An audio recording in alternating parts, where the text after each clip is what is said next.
This film also had the creepiest Santa. And you could, oh my god, like, yes! We need to find the fourth dimension, and by finding all these tiny little perfect things that happen in our neighborhood or in our town or whatever, we're gonna find the fourth dimension, and we're missing one. I'll pick Andrew Garfield. Peter 3. Peter 3. Ooh, that comic book filter. This green ball? This green tennis ball is Vecna, Yes. yeah. Yeah. We're talking about Chippendales the dancers, right? Not Yeah. Chippendales the chipmunks? Okay, I was just making sure. I didn't see it, but I know what you're talking about.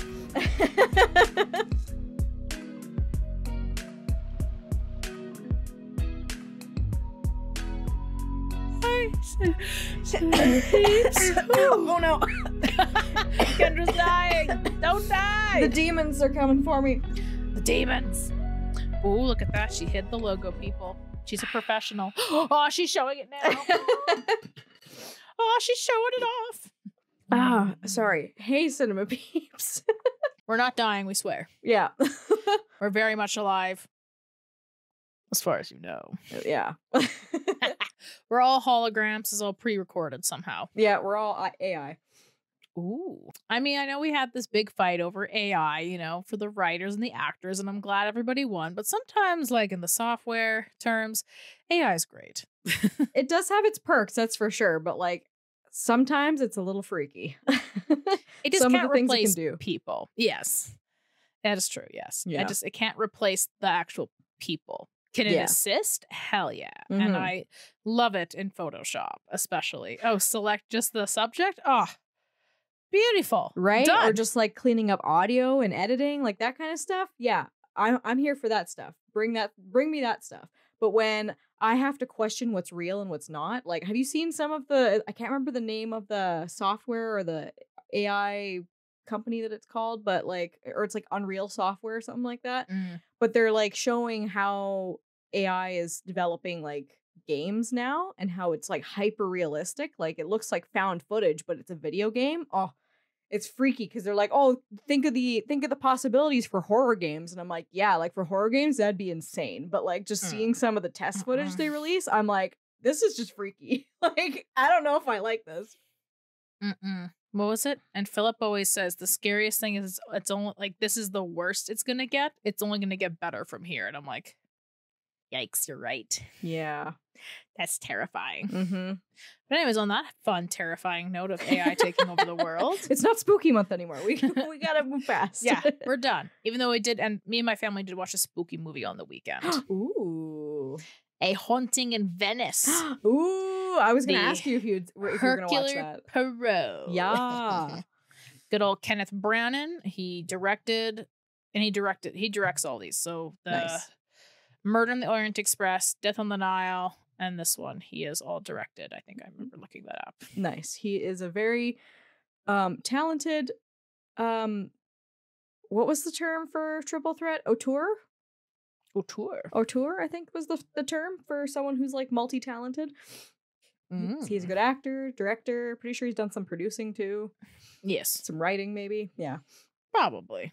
It's done it all. So yeah, we watched that, and then I watched Xmas. Or Xmas. Xmas. Right? It's a little confusing when you say it, and then you're like, no, it's Xmas. No, Christmas, Xmas. Should have worked on that title. Right? It's hard to enunciate, clarify what the fuck I'm talking about. Hard to clarify. Exactly. And I know you watched it. I did, yes. Over the weekend, I watched it. Hells yeah. What were your thoughts on Robbie and Mel's Christmas? I'm just On gonna Robbie call it Mel's that. Christmas. Yeah, I like that title better. Yeah, me too. It's Robbie and Mel's Christmas. It's perfect. I enjoyed it. I went into it with an open mind. I had no idea what to expect other than just stoked to see our boy Robbie doing his thing. And to see Leighton Meester, because I'm trying to remember if I've actually, because I never watched Gossip Girl. I wasn't a Gossip Girl fan, but I think Me I've neither. seen her in like a couple other things. I just cannot think of what. But yeah, so it was kind of cool to see her in this as well. And the girl who plays Robbie and Mel's younger sister in the movie. I'm not sure if she's a part of BuzzFeed since we were talking about it earlier, but she's like got some fun like Instagram and TikTok videos that she posts because my sister watches them and she's shared them with me before. So that's how I knew her. I was like, oh, that's kind of cool. She's in the movie too. Nice. Yeah. Small world. Yeah. But yeah, sorry, to answer your question, yes, I enjoyed it. Hells yeah. I say I too enjoyed it. I was a little worried just because there wasn't like, again, as we kind of talked about, it might have been because of the writer's strike and the actor's strike. There wasn't a lot of promo for this, obviously. Yeah. And it all just kind of came all at once. But even then, obviously, it was the vibe of like two exes. And that they were going to be like feuding and like trying to like kick each other out of his parents' place. Yeah. And so I don't think I talked about it on the pod, but in the summer I watched this movie called Love in the Villas, I believe it's called. It's on Netflix. It's you kind of mentioned it a little bit. Yeah, it's the same vein of like, it's a Hallmarky, but it's on Netflix. Yeah. And again, the whole idea is this girl really wants to go to Italy because she's a really big Romeo and Juliet buff. So she had this whole tour planned to go see. And the place she's staying at, this villa, is over top of this Juliet statue, which I did Google is a real thing. Because I Googled a lot of things in that movie because I was very confused. But basically what happens is she rents this villa, and at the same time, this other guy has rented it. And so they're like, you have to go. No, you have to go. And the owner's just like, oh, no. Oh, well, I'll just take both your buddies. It's all good. And so they two kind of have like a feuding thing. Yeah. And it gets a little intense, okay? At one point, this girl gets the locks changed on the villa, so he can't get in. And then so she locks him out, but there's like a little window thing. This man is also 6 foot, so I got to question how he couldn't make that jump, but whatever. I probably couldn't make it in real life, so it's fine. And so he gets caught and then she calls the police on him. So they come, they see him try to like break into this villa that he's staying at. And I think at one point his pants get ripped because he's dangling from the balcony and he spends the night in prison. Sorry, I forgot to mention he's there on work. So he almost got fired, which again, this was all wild. Up to this point was pretty basic ass pranks. And that was just, she pulled this out of left field. And then he retaliates by copying her journal and putting journal entries up around the place because she's a hopeless romantic. And most people took it pretty positively when they read it. They were like, oh, wow, yeah, you go, Juliet. Fuck your boyfriend, Brandon. He's a loser. And she's like, goes up to him and goes, you've gone too far. And I'm like, hold up. You sent this man to prison. Yeah. And you're saying, like, don't get me wrong, invasion of privacy, whatever, but you got him sent to prison and he could have lost his job, and he was pretty cool about that. So like, I don't know, girl, like, damn. So sorry, the reason I bring this all up is because all the trailers made it seem like, oh yeah, they're feuding. I didn't know at what level, because again, I had Love in the Villa on the mind, so I was like, how intense is this going to be? Because I'm going to be real honest, like that got really heated in Love in the Villa. Oh yeah. In terms of like, you know, in terms of like Hallmark level was pretty intense, and they still somehow got together in the end, and I'm not sure how that worked. Anyway, so I was personally worried going in that it would be like, I didn't know how intense the fighting was going to be. Gotcha. I feel like I also agree. Like I was kind of like, you know, I had that idea in my head of like, that was kind of the premise or whatever. But since we started talking about it being a BuzzFeed production, I'm like, okay, this is going to be more zany than it is like intense. Yes. I feel like. Oh, look at that. She hid the logo, people. She's a professional. Oh, she's showing it now. It could have gone nasty very quickly, and it's like, ugh, right? I don't know how I feel about that. Yeah. Or at least, like, in this sense, like, the way they did it, I was like, okay, I could see how they could potentially get back together. And, like, you could kind of see throughout the movie, like, Robbie Amell's character was like, oh, also his name was Graham. Like, come on, can we pick better fucking Graham? Anyway, at least, like, could see, like, growth on both their ends. Mm-hmm. So, like, again, because these pranks weren't super harmful. So it felt like it was, but I guess natural. Too, like in The Love in the Villa, they didn't know each other, right? No, okay, they did not. So realistically, I guess, like if we're thinking about this in real life terms, because like Robbie Amell's character and Leighton Meester's character were actually married at one point or engaged at one point. They were engaged and together for 5 years. Together, which 5 also years, like made sense to me because the whole thing was like, why did my parents invite you for Christmas? Yeah. So in my mind, I'm like, yeah, maybe they've only been together for a year. That's really fucking weird. But like the fact that she has, met his family and they were engaged and in their lives for 5 years, I'm like, okay, I can see how this would like go. Right? Yeah. But again, because like there wasn't a lot of promo for it, or at least the stuff there was, it was very minimal. So it's just like, I'm not sure where this is going. Which makes sense. But yeah, so like they obviously knew each other beforehand.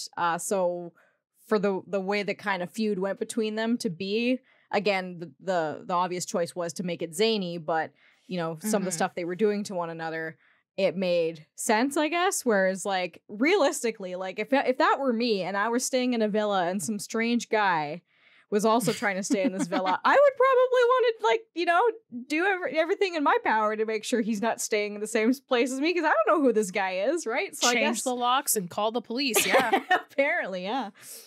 Also, fun fact. So that movie, we had to look up because the first zany, this prank I'd say is more zany in Love in the Villa. But I found out that cats really love olives. Really? It is interesting. Chemically, word for word, this movie was like, it's chemically similar to catnip.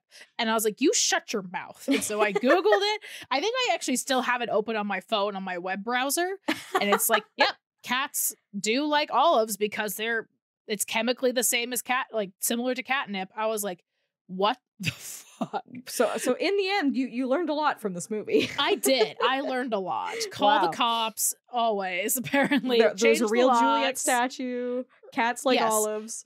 Also, weird thing is to make a wish and hold her breast. And luckily, at least the movie did acknowledge, hey, isn't she like 13 years old? I was like, okay, cool. I'm glad we acknowledged this because I was like, this is real fucking weird. Oh my God. Anyway, sorry. I'm sorry, Robbie Amell's Christmas. You deserve all the love. But anyway. Point being, I too, yes, also enjoyed it. I think my favorite scene was probably the weed butter scene. That was so fun. That was very funny. It was so stupid, but it was so funny. Yeah. Of them just being like, what's going on? What's happening? Just like, we're okay. We're normal, but everybody else is acting real strange. Right? Maybe because I was half paying attention. I don't know. I would like your perspective on it. Okay. It did feel like there was almost another underlying story with Graham. I don't want to say. I'm going to say Robbie Amell's character, because you could definitely see like when he got home how like his family like was like they clearly liked his ex better than him, and then you meet his kind of rival from high school who's like at his dad's car dealership. Yeah. And it was like, oh, you could have had this job. And Graham's like, well, I didn't want it, you know? And they're like, oh, he's my #1 salesperson. And so it did feel like he was always like, all of his achievements were like undercut. Mm-hmm. So I did wonder if they were going to bring more of that, but they kind of just looped it back to be their relationship. Yeah. You know what I mean? So like I could see like this other story of him feeling like, hey, like what I'm doing is never enough. Like, yeah. Huh? Which I guess it kind of like, yeah, you're right. They does probably a little bit, but then they kind of brought it back, clarified it a bit more. But because like that was the whole thing at the end is where he was saying he's like, I spent so much time focusing on being successful in my work so I could provide for us that really you just wanted me there, kind of thing, right? Mm-hmm. And so I guess in a sense that was kind of the whole issue with the family too, was like he never felt like he was enough, so he felt like he had to prove himself, but in doing that he was never there and they just wanted him there, kind of thing. Yeah, just to be a part of the family, right? Even though I know I would be pretty annoyed to be like, I don't want to hear about your salesperson. Mm-hmm. I don't want him ever in my house talking to me. Like, right? Yeah. It's also funny because the entire movie I was like, where have I seen him from? And he was in Nancy Drew. So I was like, oh, nice. That's always my favorite, watching movies and being like, where the fuck do I know you from? Right? For like 90% of the movie. I always catch myself too, because like I'll do that too, and or someone like if I'm watching with other people, they'll be like, "Where do I know that person from?" And then I'm like, I end up spending a good like 20 minutes of the movie just like looking at the cast and seeing where they're from, and then I miss half the movie. So I'm like, hey, hold all comments and questions till the end. Like, I will look it up later or at a most convenient bathroom break. Okay, people, just everyone hold intermission. On. Yes, intermission. That's funny. I will say though, like, I don't know if you caught this at all, but at the beginning, very minor, but like at the beginning, because they started off with Leighton Meester's character. Honestly, at first I was thinking the movie was going to be focusing on her. Because there was that whole conversation with like her and her friends and like her baking the cookies and stuff like that. They were just really making it seem like this was going to be on her kind of thing. And then it really like turned around to be on Robbie and Mel. Right. Very little about her. Yeah. Very little. Yes. Yeah. There was like a little bit where she was like, my dad gets together with all his bimbo girlfriends. And they're like, wow, that sounds terrible. Yeah. Nah. But yeah, it was a lot about Robbie and Mel versus Liam Neeson. So I don't know how I feel about that. Because right? It's a weird kind of bait and switch. I'm like, Because like, and two, like, I don't know, maybe that was the choice that they wanted to go for, but like because that she was spending Christmas alone and like, with the whole her dad and his multiple girlfriends and kind of stuff like that, it felt almost glossed over by her like talking with her friends. She I don't know, she just seemed very powerful in the scene talking with her friends with the glass of wine and like making the cookies. Like I feel like I would have felt for her character more if it was like, oh, she's by herself having a glass of wine with the cookies and she's like looking at the calendar and there's like it's Christmas coming up and she's all by herself and she's like sad, and then she gets like a text from like his mom, and then she's like smiling and like texting, and then they cut to like all of Robbie's stuff, and then then again maybe that was kind of the like the antics they were leading up to is like her showing up there kind of thing. But and maybe they could have made us feel a little more, but I was also confused a little bit by the beginning part because I was like I'm like, okay, right, whatever. And it was like I guess I just wasn't sure who I was supposed to root for, or if they were just trying to keep it fairly even keel for both. I think so. Yeah. And honestly, again, probably the best when it comes to feuding movies. Yeah. You know? And to be fair, I think that's more realistic because I think, and I don't know, it's just because that's, I don't know, like old media, but like I remember like movies growing up, it was always like, yeah, I'm right, you're wrong. I'm going to stand up for whatever my thing is, and you have to concede to me. Yeah. You know, and I feel like there's more of a switch these days where it's like, hey, we both came at it with problems. Yeah. You know, and she even says like, yeah, I should have been more clear with how I was feeling about like at the time, and this is why, kind of thing. And I think that's just more realistic to real life because it's never going to be a equal, 1-to-1. Yep, that's true. Yep.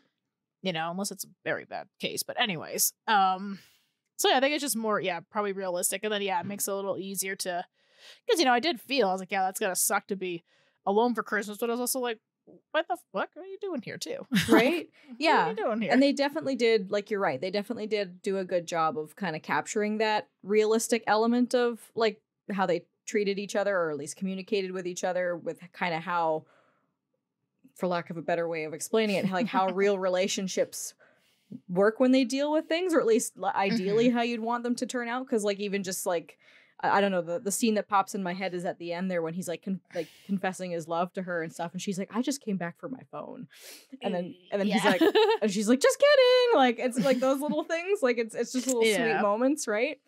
Yeah. I will say I didn't like the two endings. Yeah. I don't know, like I liked how it ended, and like they came to visit her for them for Christmas in LA.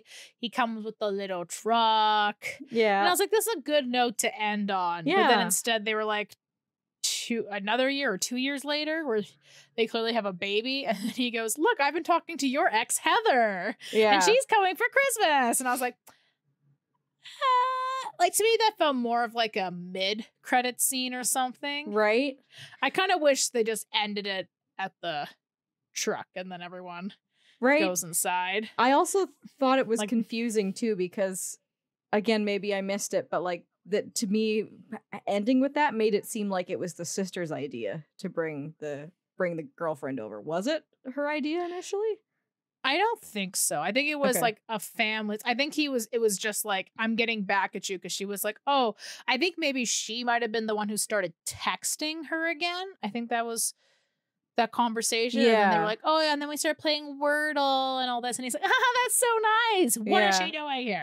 But I think it was like everybody mutually. So I don't know if it's just the sister had first reached out, maybe that's what it was. But obviously it was the mom and everybody who wanted her there. Because to end with that scene just made it seem like it was blatantly her idea to do it, to get back at her own brother. So for him to be like, I'm doing it back to you, like, just seemed very that was the message I was getting from that. But like I said, it was weird. I would have much rather they just ended a cute little food truck and then had that as a mid-credit scene.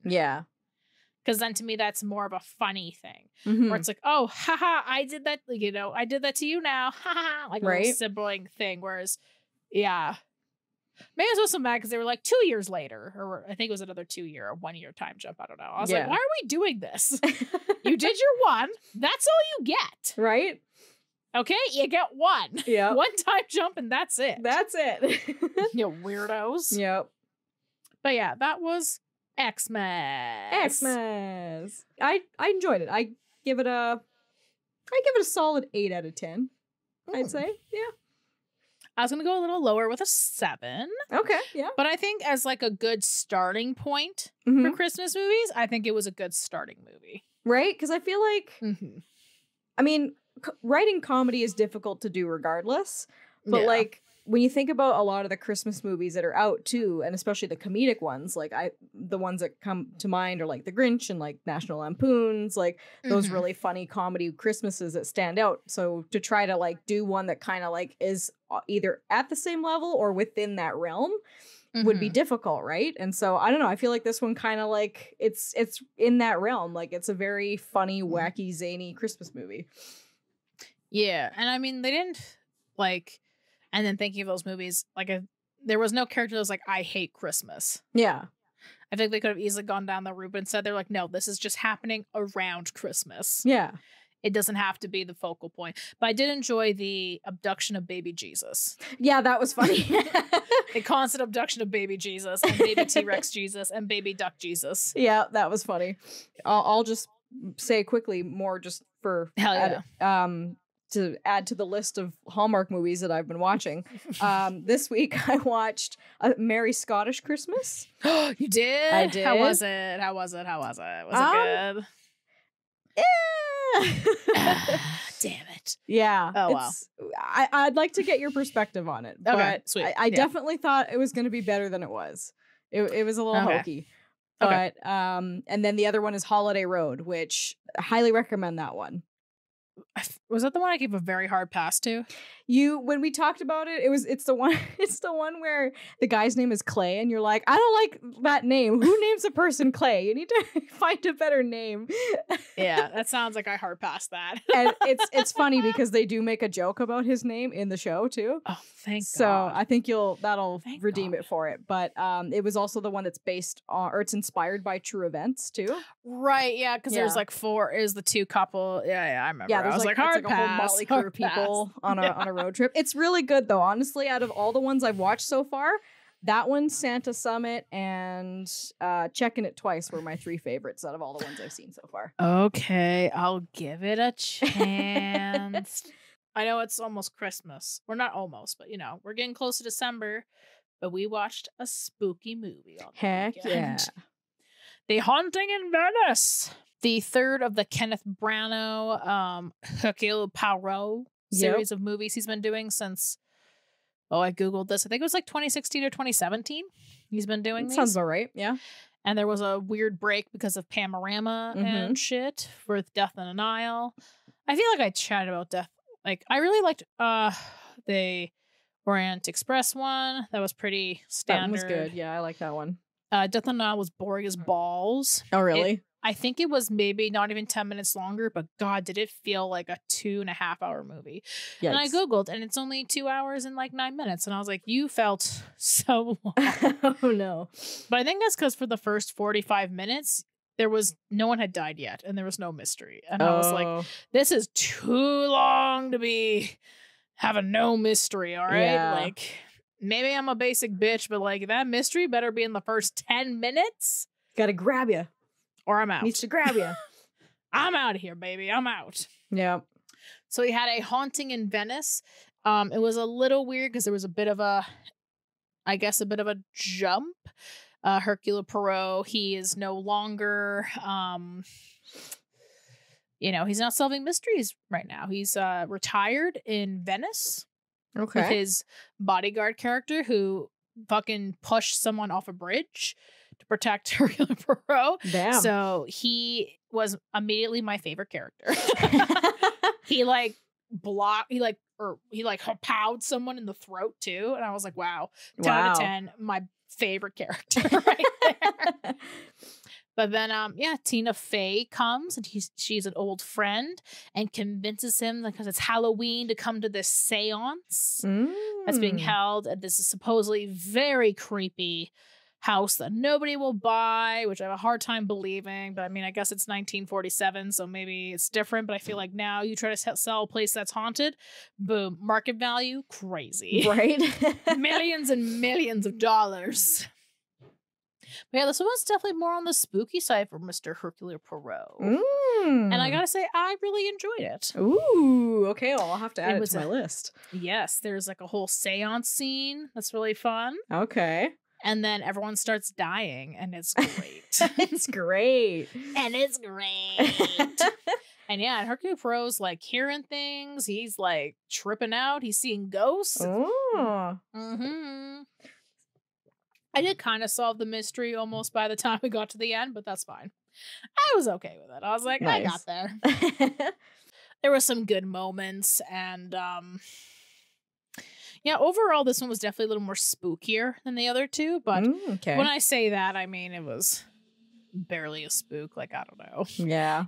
You'll be like, yeah, that's fine. Like, it's creepy for sure. Yeah. But like, yeah, my mom was like, I hope it's not too scary. And I'm like, I highly doubt that. I highly doubt it. I'm a chicken shit, and I feel like we'll be fine. And we were. Excellent. It was also very violent. Like I said, the bodyguard was punching people and throat chopping people. It was a very violent movie. Damn. But it was great. Excellent. I think out of all three, I think this one is my favorite. Okay, nice. I thought it was just, good, to the point. We're solving a mystery. And yeah, like I said, if you can't get the mystery or at least get me intrigued in the first 10 minutes, there is a problem. Yeah. I am not sticking around for 45 minutes. And I'm pretty sure when the actual event happened in Death in the Nile, I'm pretty sure it was 53 minutes. It was too long. Wow. It's too long. I will say Tina Fey knocked it out of the park. Hell yeah. Loved. I'm trying to think. Oh yeah, 50 Shades of Grey guy. Jamie Dornan was in it. Nice. The girl from, you'll probably know her better than I, but she's on Yellowstone. Okay. Yep. And then we got Michelle Wu? Or no. From Everywhere All at Once. Oh, Michelle Yeoh? Yeah, she's nice. the seance lady. Ooh, very cool. She's very spooky, very creepy. Nice. So, because these are all based off of books, right? So the first two are. Okay. This one, supposedly, there was a weird thing where it's kind of based on a book, but I don't think it's necessarily a Poirot mystery. Oh, okay. It was something like an Agatha Christie, Halloween party thing that she made or something. Oh, okay. So, interesting. So it's still based on one of her works. I just don't know if Poirot was originally in it or not. So. Oh, okay. So I wonder if, do you know if they're going to make more, or is this it? I actually don't know. I mean, again, I would not be opposed because, like I said, I like Kenneth Branagh. I know one of my friends' moms, she does not. She's like, nope, that's not Hercule Poirot, so I refuse to watch. And I'm like, all right, well, that's your take. That's fine. I don't know. Again, maybe Hercule Poirot is just, I really like Miss Marple, but I really like Agatha Christie. Mm-hmm. So I wasn't really, I didn't really get into Poirot, honestly, until Kenneth Branagh. And then I was watching more and more. Okay. Like other mysteries that weren't him, and more of the classic, I can't think of his name right now, but the one guy who's played Hercule Poirot the longest and everybody kind of associates him with. Mm-hmm. Yeah, I actually don't know. I mean, I hope so. But yeah, right now it's kind of up in the air, I guess, right now. Yeah. Although, weirdly enough, Hercule Poirot's making a lot of games about him right now on like consoles and stuff. So, interesting. Yeah, so there's one coming out later in December and one that just came out like a year and a bit ago. Same with Sherlock Holmes. They're just making a whole bunch of recent games. Like, so I don't know if their licensing has now entered public domain, so people are using it more. Maybe, yeah. It just all of a sudden that just seems to be a tick in uprise of this. So I mean, I'm for it. Yeah, it's just totally very interesting. It's just very interesting. Huh. But yeah, Haunting in Venice, I would recommend. I enjoyed my time with it. And yeah, a little spooky and a little different for a Hercule Poirot mystery. Nice. I will definitely add it to my watch list. Yes, with bodyguards beating the shit out of people. Great. 10 out of 10. Would recommend. Heck yeah. But I think that will do it for today's podcast. Yes, yes. Thank you so much, guys, for listening. We appreciate it. And if you like when we make stuff like this, please consider leaving us a little like-see. And consider subscribing to two pretty cool gals, in my opinion. Also, have you guys seen Xmas or Haunting in Venice or any of the movies we talked today, or any movie recommendations for us? Leave it in those comments down below. Yeah. As Kendra said, we'll just continue to add it to our very long watch list, and we will maybe one day can. Oh, you never know. You never know. Anyways, guys, watch all the content, and we'll see ya next time. Bye-bye. Monkey. And slap!